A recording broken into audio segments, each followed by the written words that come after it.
وادار میکند که آهنگ نویسیم. همین سرودی بسیار زیبایی که مخصوصا در دلی هر یک خرد و کلام پیر و برنامه جا گرفته است. همین از همین سرود یک چهار مثال یاد باشیم بعداً صحبت رو ادامه میدیم. سرودی همین تاجیکستان هر کجای رفتم از آغوش تو.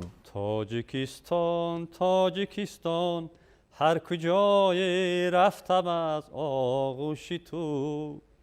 دامنم را من تکیدم ره به ره در هر قدم. پای خود را ره به ره افشانده رفتم بر زمینت. از زمینی کم زمینت گردی خاک کم نکردم.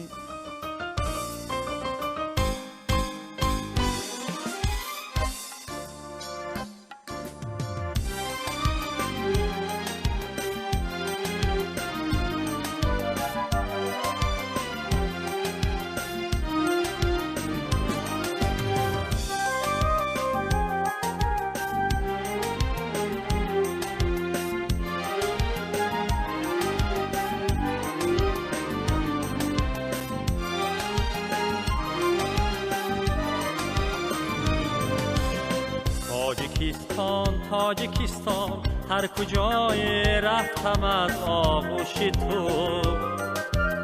دامنم را من تکیدم ره به ره در هر قدم. پای خود را ره به ره افشانده رفتم بر زمینت. از زمینی کم زمینت گردی خاک کم نکردم. پای خود را ره به ره افشانده رفتم بر زمینت. از زمینی کم زمینت گردی خاک کم نکردم. تاجیکستان میکنم شکری کم و بسیاری تو. میکنم شکرانه از آزرم و از آزاری تو. از تو من ثروت نمیخواهم وطن هستی بس است. با خس و خورت برابر زندگی کردن بس است. از تو من ثروت نمیخواهم وطن هستی بس است. با خس و خورت برابر زندگی کردن بس است.